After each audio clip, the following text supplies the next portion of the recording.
This is The Roadmap with Ted Jenkins.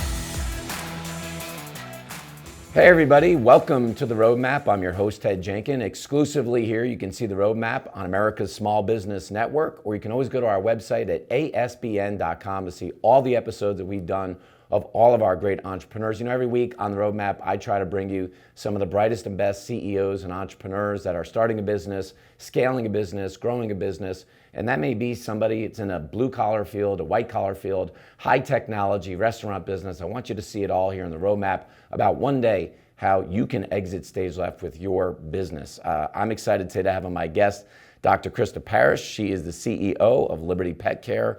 That's 3 hospitals that are here in the state of Georgia. And again, in an industry where there aren't as many women veterinarians as we should have, but especially not one that owns a multi-store animal hospital. It's really impressive. I want to start off and just ask you, why did you decide to become a veterinarian? Why did you decide to actually get into this field? Thanks, Ted. I think it's just a calling I had as a young child. I always wanted to be a veterinarian, gravitated towards animals and caring for them, all kinds of animals. I grew up on a farm, so we had horses, cows, dogs, you name it. But I gravitated towards taking care of them, and it was just natural for me, so I always wanted to be a veterinarian. I feel like that's just some people, like an innate ability that they have. Right. So when you got your doctoral degree, did you actually go to work for somebody first before you owned your own hospital? Yes. I worked for a private practice for 5 years. What was that like, being an employee? I feel like a lot of people, they may want to open a bagel shop or a restaurant, and sometimes I say, maybe you want to go work for a franchise for a couple of years so you can kind of learn the business before you actually start your own business. Was that your thinking, or you just wanted to get a job and get going? I think it's important to work for someone in the industry so you can learn, because when you're a new doctor getting out, you don't really know how to practice. So it is good to have a supportive, at least mentor there to help you with those day-to-day things. So that was important, I thought, for me in the beginning, just for a little bit of time to learn how to practice. So you watched how this hospital ran, and then one day did you just think, I'm going to go buy my own hospital? It was always a goal of mine, actually. I always wanted to own, always. So before I went into vet school, even in undergrad and before, I've just always wanted to have my own path, have my own way. I wanted to make the decisions and call the shots. So how did you identify that? I guess you bought your first one in Hinesville, Georgia. How did you even identify there was one to buy? Because there are a lot of people that would say, I don't want to start my own business. I want to buy an existing business, so at least the skeleton is there, so to speak, and I may be able to fix the rest of it. How did you even find the clinic? Through a broker. So okay. Yeah, through a broker. Interestingly, we were actually in Alaska at that time, and it's always been my goal to own. So I said, I'm doing it. I was determined to buy a practice the next place we moved. So we were going to move to Savannah, Georgia. Okay. So I found this practice from retiring doctor and bought it. I actually closed on it while we were still. So does the broker negotiate the deal, or you're still involved in the negotiations and what you're going to pay for it? They do. They help you negotiate. So I learned a lot from that transaction too. Because vet clinics right now trade, what I see on the street at a crazy multiple. A lot of people that have businesses may sell for a 4 times cash flow or a 6 times cash flow. But my understanding now is that a lot of vet clinics can be anywhere from 8 to 15 times cash flow. Is that what you hear out there in the vet world? Absolutely. Why are they so valuable, though? Why do you think vet clinics are so valuable? Just the predictable nature that people are always going to take care of their pets and always pay for it? It pretty much. It's a cash-based business as well. We don't take insurance right now in the way that human medicine does. So everyone has to pay up front. Right. It's a cash-based business. Yes, it's pretty recession-proof for the most part. People are always going to take care of their animals and want to, provide medical care for them. So, when you did this, how did you go about the financing? Because I think a lot of people that start a business will say, oh, wow, well, this vet clinic, let's say it cost $1 million. It's like, well, I don't have $1 million. Did you have to put down a down payment? And did you go the SBA route? Or did you actually just work with a bank and say, let me figure out how to take a loan?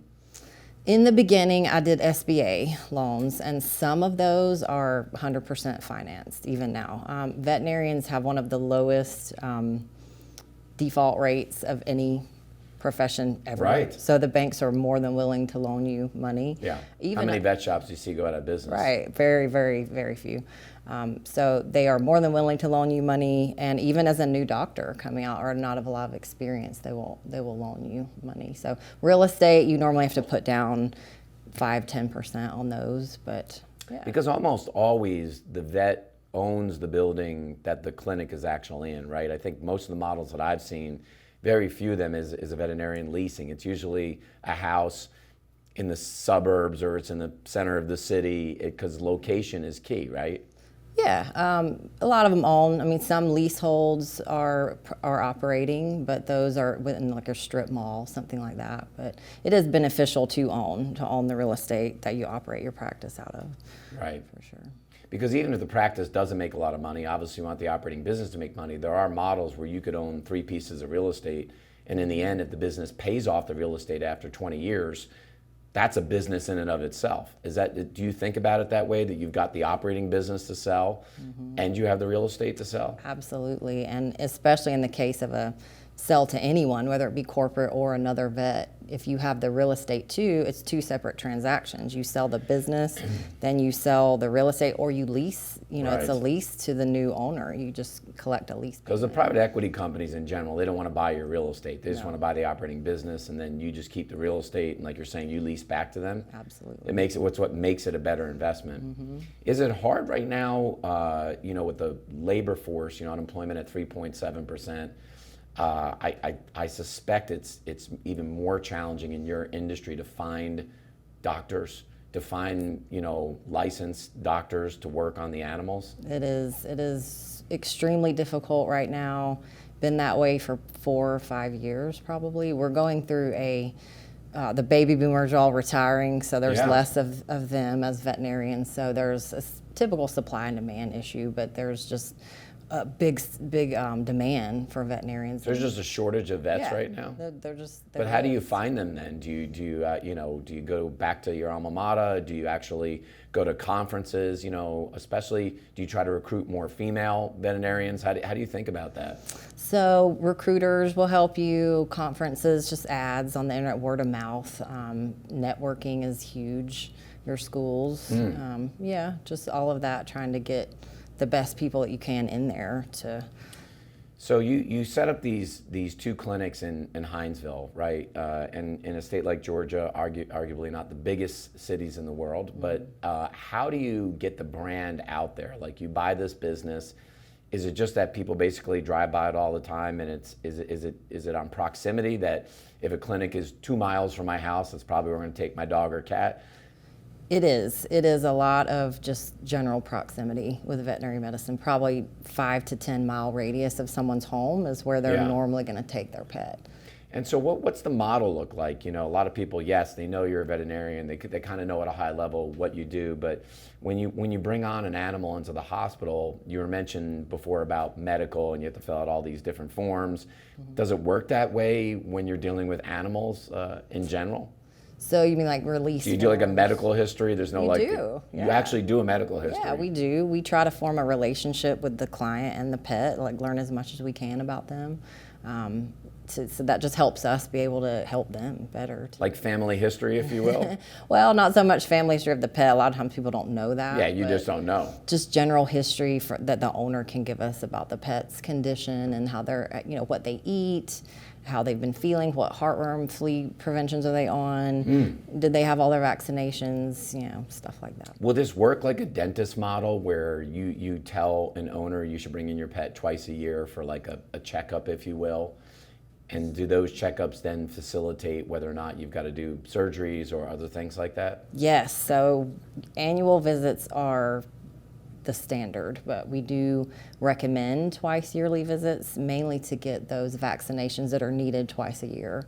Okay. So we love to see pets twice a year if we can, but once a year is very important for pets to be seen every year. They need that physical examination by the veterinarian, head to tail. We got to diagnose things, we feel things, we look in their mouth, their ears, their eyes. their skin. We can pick up things early so we can treat them before they become So an issue. you were talking about insurance. That if I buy today, there are more big corporations that offer pet insurance. Like as a vet, would you tell people, is that a good thing to have, or is it basically like getting, I feel like vision insurance today that like nothing is covered? You might as well, you pay $11 a month for nothing. Right. Is it valuable? It is if you get it early. So if you get it as a puppy, while the puppy is young and healthy, go ahead and sign them up for pet insurance. It can be beneficial, but it's a reimbursement basis. So you will still have to pay for the medical care, but then they reimburse you. So pet comes in, it's really cash out of pocket for those regular visits, and then the big deal might be if the pet has to have surgery or something major. That are you also in the medication business as well? I wonder if there was a separation of church and state, or do you also sell medications as well? We do it all. We have full pharmacy, radiology, surgery. Wow. Yeah, everything is in-house. So we have a lot to keep up with, but yeah. And so how many, in one clinic, is there a capacity of how many animals that you can actually serve? It depends on the efficiency of the clinic and how many exam rooms you have. Right, it would be like patients. Can I run 20 patients or 30 patients a day? But you're limited by your space? Somewhat. We have same-day appointments where the clients don't leave their pet, but we also have the ability for people to drop their pets off. They stay the day with us and they go home. So we have holding areas that we can do those. Right. And then we have exam rooms where we have a flow within the hospital. But we normally see, 20, 30 pets a day. I'm seeing this concept of like pet hotels or like pet resorts or whatever it may be. Do some veterinarians get in the business of boarding pets, or and I'm away for a day or a week or whatever it is, and some just don't? Is that your choice about how you build out the model? Yeah, so we have one of those too. We have a pet boarding, grooming, daycare facility up and coming, and that is a huge thing. Clients love that. Daycare, for example, they want to have somewhere Doggy they daycare. can drop their dog off. Just like Literally doggy daycare. Human daycare. They drop their dog off between 7 and 8 in the morning. They go to work. They come back at the same time and pick their pet up, and their pet's tired. It's played all day. It just goes home and goes to sleep. So it's get them tired at the clinic. They go home. Right. They're not roughhousing at home. No. They get it. Yeah, that's right. Could learn something about that. So when you look at pricing, and I don't think a lot of people really thought about this, because you're right, they probably do go to the one animal hospital that's close to their house. Mm-hmm. Do you price differently in a place like Hinesville, which is more rural, compared to a place like Cumming that's a very affluent suburban area? Does the pricing vary? Somewhat for certain things, but it doesn't vary, I would say, between $10, $15 for certain items. There's shopped items that people are going to shop around for, and those have to be competitive wherever you are. They have to be within a competitive range for those things that we do everyday examinations, heartworm tests, certain vaccinations. So there is a difference slightly, not so much from what I've seen. I seem to think that I'm seeing more and more of these pet cremation businesses, and I know it sounds horrible when you think about it, but I mean, that's just the reality. Is the funeral home business is a big business in America in general, but it feels like the funeral business for pets is growing right now. Is that a trend you see growing? It seems to be that there are more crematory companies popping up. It is a needed service that we do have, and it's probably an area that that's profitable for them as well. I mean, I know my sister's cat died. Like, she paid big money for an urn or whatever it may be and went there, and I thought that at first, I go, what did you pay? Right. But I feel like people are very emotional because pets are family for a lot of people today, especially if they don't have kids. Right. But even if they do have kids, it can be very emotional, and so a lot of people will buy those those keepsakes for over time, and that trend you see happening, but it's not a business a vet normally gets into. No, but we do, they go through us, so we will offer the packages for the owners. Some owners want a lot of different things when their pet passes, a paw print or hair, different types of things, so that's something that we offer and help provide to them, so they don't usually deal with the crematory directly. So playing the CEO of Liberty Pet Care, you've got 3 clinics. How do you manage your time? How do you think about your time, just because you've got 3 clinics, everything's still got to run? How do you think about that? Gotta have good managers. Definitely gotta have a good manager. And prioritization is key. So every day you have to get up, prioritize what you're doing, make sure you know which tasks have to be done that day and what can wait. And yeah, you have to just. So you systematize the operational systems between all the clinics. So even no matter where it is, if you bought a fourth one or a fifth one, everything would kind of look the same in all the clinics? Pretty much. We have software that we're going to get all onto the same page, so it's pretty easy to look at appointment schedules, revenues, ACTs for that day, all on the same kind of platform, and then it's just. So I think one of the most difficult things of being an entrepreneur is this concept of trying to play coach and then also be player, and then when you play player coach. And I know that you've been thinking about hiring a COO in your company, because part of it is that you're a doctor, you may still do surgery, you're the CEO, you have to come up with the vision, the mission, get everybody motivated, and you're also trying to run and build those systems and processes. Right. Why now are you thinking about hiring that layer of management? Because it's a big decision for a lot of people, control, money, but obviously you want to do it so you can grow. Sure. Why are you thinking about hiring a COO now? So I realized that we need, to move us into that next level of acquiring more clinics, growing, expanding the ones that we have. We need someone that can come in there and really streamline the operations. So, get everything in order as far as operationally, and that allows me to spend more time doing the owner stuff and the other things, searching for clinics to add, adding additional revenue streams, coaching my doctors, things that are important that I can do. And how do you do this on the other side? You're a mom, and obviously it's a hard enough job trying to take care of kids in general. Right. I never liked the idea of work-life balance. I always called it work-life juggle, because that's what it feels like. How do you juggle those responsibilities? Because the business is literally 24/7. Mm-hmm. Again, you gotta have a good manager and some good support people on the ground. But again, it's all about prioritization, and every day getting up and knowing what you have to do when, making sure you spend that time doing that. And then, you got to spend the time with the kids when they're there. So that's what I try to do, is work when I don't have the kids and make sure I'm available. And then when I do have them, they need and deserve me to focus on them. And how will you know when the right time is to get this fourth clinic or fifth clinic? And will you do it here in Georgia, or would you consider doing it in Tennessee or Florida or another state like that?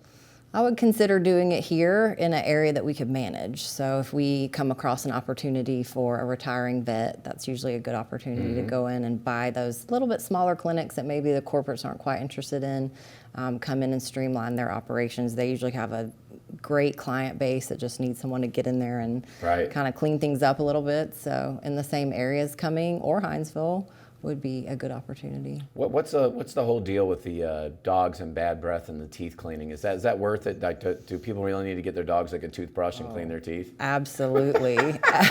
Or bring them to us for a dental cleaning. That's more important. You do dental cleaning as well. Absolutely. So yes, that's so important. So important. Usually about every year, especially as they get older, they need to have their teeth professionally cleaned. So just like we do, the only difference is they go under anesthesia, so it's scheduled like a surgical procedure, but super important for their health. Most expensive pet to take care of? Is it a horse? Is a horse the most expensive to take care of? A horse is pretty much at the top. So I have one, so I don't know. Yes. Yeah, I would say between like boarding, grooming, everything else, it feels like that's the most expensive. Easiest dog to take care of? Is there one breed that's the easiest to take care of? Probably cat. I would say a feline is easy. Well, they're more self-sufficient, Yeah, so they're mean anyway. They're kind of doing their own thing. Dogs need a little more attention. Well, I wanted to thank you for everything you're doing as an entrepreneur, leading other women out there as well. Everybody check out Liberty Pet Care. This is great stuff today. I mean, I hope you learned a lot about the vet business and how it works. And one day you may think to yourself, I want to get into that business or some other type of medical clinic. But be thinking about these things. Am I going to have to take out loans? Do I want to own the real estate? Am I going to be able to find the technical people to do the work? And what's the operational model going to look like? That's what you learn every week right here on The Roadmap. I'm your host, Ted Jenkins. As always, exclusively on America's Small Business Network, ASBN.com. We'll look forward to seeing you next week. Thanks for watching The Roadmap with Ted Jenkins.